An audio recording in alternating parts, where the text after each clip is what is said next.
Nouveau décor. Allez, c'est parti, je vous explique.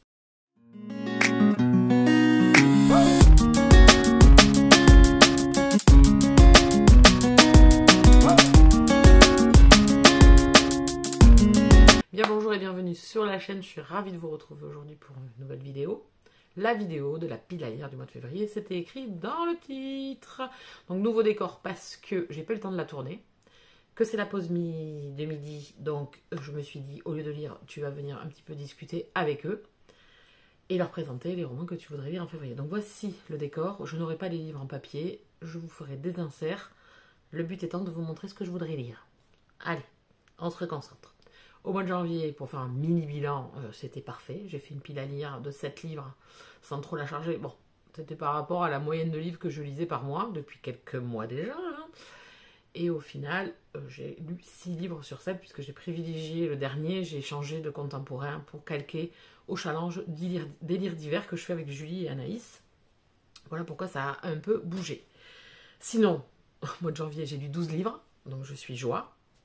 Je suis ravie, j'ai fait de très belles lectures, de très très beaux coups de cœur, mais ça je vous en reparlerai dans les prochains vlogs. J'en ai déjà parlé dans certains de ces romans, donc c'était parfait. Et en plus j'avais acheté 3 romans, donc pour moi Elsie Bookpal, oui, parce qu'il continue ce petit challenge. Et au final je les ai lus, donc ils sont aussi vite rentrés, aussi vite sortis. D'ailleurs ça a été de très très bonnes lectures, c'était 3 coups de cœur. Je crois que les 3 achats que j'ai fait c'était 3 coups de cœur du mois. Il y en a eu d'autres mais ceux-là font partie, donc j'ai bien fait d'acheter ces romans, voilà. Et ensuite donc je vais vous présenter, et donc là je vais vous présenter ce que je voudrais lire en février. Alors voilà, super janvier, donc on va souhaiter que février le soit aussi. Pareil, j'ai pas trop chargé la pile à lire de 1, le mois est beaucoup plus court, pas sûr que je puisse lire autant. Mais grâce au Read With Me sur Twitch, c'est vrai que ça me permet de me concentrer, de rester posé et lire avec vous. Hein, je ne peux pas partir, hein, je suis devant ma caméra, donc c'est très bien. Donc, merci à vous pour ceux qui sont présents. Si vous voulez nous rejoindre, n'hésitez pas, on fait des petits sprints lecture, on discute 5-10 minutes et on recommence. Voilà, dans la semaine, c'est en soirée, entre 20h et 22h30, donc bon, c'est pas trop tard non plus. Tout est dans la barre d'infos. J'ai pas alourdi la pile à lire du mois de février parce que je veux pas en mettre une tonne non plus. J'ai privilégié les services presse et les lectures communes. Je vais essayer d'en sortir d'autres, bien évidemment, d'essayer de lire au maximum, hein, mais on va rester là-dessus. On va commencer de suite avec un roman qui est déjà ma lecture en cours, puisque je l'ai commencé le 31 janvier et qui va se finir sur le mois de février, donc il va compter pour le mois de février. C'est Amor Amor, le tome 1, Parce que c'est toi, de Cassie Nessy, que j'ai reçu en service presse de l'auteur. J'ai déjà lu un roman de Cassie, j'avais adoré. Je vais essayer de vous faire un petit encart ici, ou là-haut, du roman que je cite. On était avec une jeune femme qui nous fait graviter autour d'elle avec les 7 péchés capitaux. C'est hyper bien amené, c'était très original. C'est un ovni. Alors c'est pas de la romance contemporaine, c'est pas du drame, c'est pas du contemporain. Ouais, c'est un peu tout ça, quoi. Voilà, c'est un peu de tout. Et vraiment, j'ai beaucoup aimé. On revisite l'amour au travers, ou les relations, parce qu'il n'y a pas que de l'amour à chaque fois, les relations au travers de ces 7 péchés capitaux. Et franchement, j'avais trouvé ça très très original. Je crois qu'il n'est plus disponible, je ne sais pas, peut-être en numérique, je ne sais pas trop, j'ai pas regardé. Donc là, elle m'a envoyé son nouveau roman qui est une romance contemporaine elle-même. On est ici avec 2 jeunes hommes donc, qui sont à la faculté et qui ont vécu une tuerie dans un lycée. Alors l'un était à l'intérieur du lycée, l'autre ne l'était pas, mais avait une personne proche qui y était. Voilà le début du pitch, donc vous allez rencontrer Riley et Jasper. Je suis à 50% de cette lecture, pour l'instant ça se passe très très bien. Voilà, c'est un roman qui fait 300 pages, donc je pense que je devrais le finir assez rapidement. Et je pourrai comme ça vous en parler. Il sort le 14 février en numérique, au cas où je fasse ma vidéo avant sa sortie. Voilà, il sort en numérique le 14 février pour la Saint-Valentin. Le deuxième roman que je vais lire, c'est toujours en service presse. Je vais le faire en lecture commune avec Julie. On va lire Les Vicious of Silence, le tome 3, Priest, d'Amélie Séastier. J'adore cette saga. Alors, autant les Blood, le tome 1, ça n'a pas fonctionné. Autant là, dès le départ, j'ai été alpaguée. Je sais pas, peut-être le temps qui fait que, j'en sais rien. En tout cas, ici, j'adore. Et comment vous dire que le personnage de Priest, enfin, de toute façon, 3, 4, 5, les tomes 3, 4, 5, je pense que je vais être à balle à chaque fois. Donc, Priest, on a un aperçu de lui dans le tome 0, qui est une introduction à la saga, où on va avoir dans chaque chapitre un des bikers de ce club. Et donc ce tome 3 lui est dédié. Et on avait un épilogue qui était sur lui dans le tome 2. Donc comment vous dire que je suis à balle de ping-pong pour ce roman. Voilà, donc on va le faire. Et puis c'est un beau bébé en plus, parce que sur ma liseuse, il fait 7 heures de lecture, je crois. Ensuite, on continue en lecture commune. Je vais faire une lecture commune avec Anne. Ça fait 2 ans, je pense qu'on n'a pas fait de lecture commune ensemble. Donc on va lire Les super vilains peuvent aussi tomber amoureux de Maj Adams. Oui, je regarde mon écran parce que c'est un peu long. Vous comprenez? Voilà. Donc un petit contre-pied un petit peu pour la Saint-Valentin, où on va être avec des super méchants.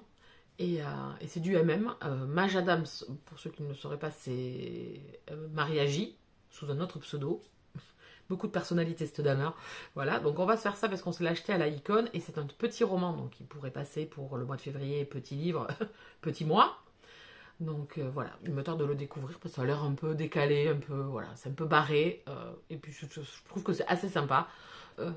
Et puis je pourrais vous en dire un peu plus quand je l'aurai lu, hein, bien évidemment. Les notes sont pas géniales, mais bon, je pense que les gens ne s'attendaient peut-être pas à ça quand ils ont plongé dans ce roman. En tout cas, moi je m'attends à rien et je m'attends à quelque chose de complètement barré.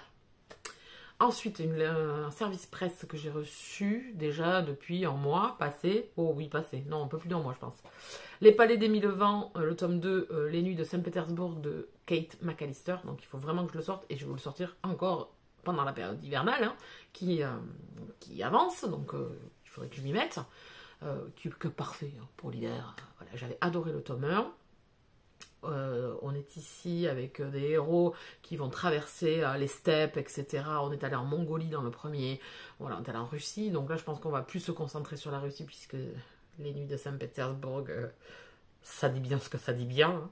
Voilà, c'est de la romance historique. J'avais adoré la plume de l'autrice et la façon dont elle nous avait raconté cette histoire qui est autant romanesque que visuelle au niveau des descriptions qui sont pas lourdes et qui sont magnifiques. Donc vraiment, c'était un beau combo. Donc j'ai hâte de découvrir ce tome 2. Je l'ai reçu, oui, non, je l'ai dû le recevoir, je sais plus, en novembre, je crois, ou décembre. Donc il faudrait que je m'y mette. Ensuite, on va faire une lecture commune avec le groupe Elle Booktubez-vous, groupe que l'on a avec Julie. On vous propose chaque mois une lecture. En janvier, c'était La mer en hiver, qui est un coup de cœur. Et là, c'est Ton parfum de Farah Anna, qui est une dark romance. Voilà, un petit peu là aussi, un contre-pied à la Saint-Valentin. La couverture est sublime. Elle calque la couverture parfaitement à février. Hein. Il y a des fleurs, il y a une jeune femme. Je trouve les couleurs magnifiques. En plus, moi, j'adore le prune, j'adore le violet. C'est une de mes couleurs préférées. Donc voilà, il nous tarde de découvrir ce roman, mais je préfère vous prévenir, c'est de la dark romance, c'est Farah Anna, donc il faut savoir qu'elle sait quand même pousser les choses, et que des fois, voilà. Mais c'est toujours bien tourné, c'est toujours bien amené, elle a une plume magnifique, poétique, donc il me tarde de relire Farah, ça fait un petit moment que je n'en ai pas lu, c'est une de mes autrices chouchou chez Black Ink, donc il faut on n'a plus qu'à. Ensuite, je vais lire un service presse des éditions Bookmark que j'ai reçu là, mi-janvier. Donc ça fait pas longtemps. Je vais lire Far Away, le tome de Cap sur la capitale de Juliette Maratti. Et j'ai pas écorché son nom, parce qu'au premier tome, je lui avais je l'avais rhabillé avec un nom différent.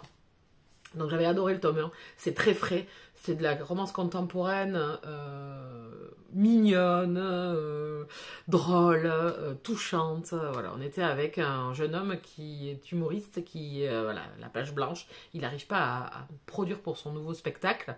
Et il va s'exiler sur un phare, où le gardien du phare est un gros bougon. Voilà, et donc le duo va être assez atypique entre le bougon et l'humoriste. Et j'avais beaucoup aimé parce que c'était quand même hyper bien amené. On s'attend pas en fait parce qu'on se dit ouais bon lui il va être comme ci. Ouais. Et puis pas du tout en fait. J'ai été vraiment agréablement surprise. Et j'ai hâte de découvrir le tome 2 puisqu'on les a laissés nos deux bougres là. Donc j'ai envie de savoir voilà, ce qui va se passer. Le titre en dit un peu par rapport à la fin du tome 1. Donc j'ai hâte de poursuivre avec eux. Je pense qu'il va y avoir quand même quelques petites complications parce que bon on est quand même sur deux personnages qui ne veulent pas vivre les mêmes choses aux mêmes endroits. Donc, à voir. Ensuite, je vais lire La Meute de Sherwood, toujours un service presse des éditions Bookmark, dans le côté fantastique cette fois-ci, avec le conte, enfin l'histoire revisitée de Robin des Bois, version un peu fantastique avec des mutations de loup-garou, je pense. La couverture me plaît bien, le résumé me plaisait aussi, je trouve ça assez original, et je veux voir comment cette histoire va nous être amenée. Parce que c'est une version MM, par contre. Voilà. Donc, écoutez, je vous en reparlerai quand je l'aurai lu. Et le dernier, je l'ai noté, je ne l'ai pas reçu, je vais le recevoir en papier, donc je pense que je le recevrai. Peut-être que même s'il ne fera pas partie des lectures du mois de février, il fera peut-être partie des lectures de mars. Même s'il ne rentrera pas dans mars, puisque j'ai décidé de faire mars au féminin. Donc, à voir. Je vais le recevoir en papier, c'est Élite, le tome 3. Alors, le tome 3, c'est Zone sous haute tension de Frank et Brooke Blaine. On est ici dans la romance contemporaine MM. On a revisité Top Gun, hein. Version MM. C'est totalement Top Gun. Voilà, vous êtes avec des pilotes de chasse, deux pilotes qui se rencontrent, qui sont un petit peu comme Maverick et Iceman. Ils n'ont pas les mêmes noms, on n'est pas aux mêmes endroits, ça ne peut pas trop la même histoire puisque c'est du MM. Et franchement, j'ai adoré. J'ai vraiment beaucoup aimé le tome 1. L'introduction. Alors attention, c'est olé olé, hein, c'est assez chaud bouillant. Bon, et la Franck, pour ceux qui l'ont déjà lu, savent qu'elle fait quand même des scènes assez explicites quand c'est des coucheries. Elle nous décrit tout ça. Donc écoutez, moi j'adore. Le tome 1, j'avais adoré. Le tome 2, je crois qu'il est encore meilleur parce que le tome 1, on est dans le début, la rencontre des personnages, un peu la complication d'être des pilotes de chasse, d'être dans le placard, etc., etc. De pas trop que ça s'ébruite. Et dans le tome 2, on avance dans cette relation, dans ces complications, et franchement, j'ai adoré le tome 2. Et on est resté sous notre fin, devant la porte, avec eux, et j'ai hâte de découvrir ce tome 3, qui sera le dernier, c'est une trilogie. J'avais lu Presslock, déjà, de cette... Alors, le tome 1, juste, hein, je vais pas continuer, il faudrait peut-être que je continue, parce que j'avais beaucoup aimé, de ces deux autrices en duo, et j'avais beaucoup aimé. Donc, il faudrait que je continue. Et donc là, je me régale aussi, hein, voilà. Donc, je l'ai demandé en service presse-papier. Je vous en reparlerai. De toute façon, vous vous doutez bien que si j'ai redemandé le service presse-papier, j'aurais demandé autre chose, hein, sinon j'ai apprécié. Voilà, voilà. Mais écoutez, on a fait le tour. Je sais plus, on est à 7 lectures. Ça suffit amplement. On verra si je lis plus. Je l'espère, hein, en tout cas. Si je lis pas plus, c'est pas grave. Mais je pense que j'ai choisi de la régalade. Je pense que là encore, on va avoir toutes ces lectures, je suis sûre que je vais passer de très bons moments. Verdict dans les vlogs. N'hésitez pas à aller les voir. Je vous fais toujours des retours sur mes lectures. On a fait le tour. Vous, est-ce que vous avez fait une pile? Il y en a, je sais. Ils ne font pas de pile, ils vont nous feeling. Vous avez bien raison. J'ai fait ça pendant la fin de l'année 2022. C'était très bien aussi. Mais là, j'aime bien refaire des vidéos, vous présenter un petit peu ce que je souhaiterais lire. Je peux déborder. Je peux lire complètement autre chose aussi. Bon, je pense pas, c'est quand même des services presse, donc je pense quand même que je vais rester cadré. C'est des lectures communes que j'ai déjà programmées. Donc, normalement, ça devrait bien se passer. N'hésitez pas à vous abonner sur la chaîne et à rester avec moi, à mettre un petit pouce, s'il vous plaît. Donc bon, désolé du décor. C'était pour pouvoir produire une vidéo aujourd'hui, hein, parce qu'on est mercredi. Et la vidéo doit sortir mercredi. Donc vous comprenez. Pas besoin de vous faire un dessin. Voilà, j'espère que la luminosité n'aura pas été très mauvaise. Et que ça vous aura plu quand même. Allez, je vous laisse là. Je vous souhaite de bonnes lectures au mois de février. Profitez bien. Ah, moi, ce que je veux, c'est manger des crêpes. C'est tout. Allez, bisous câlins.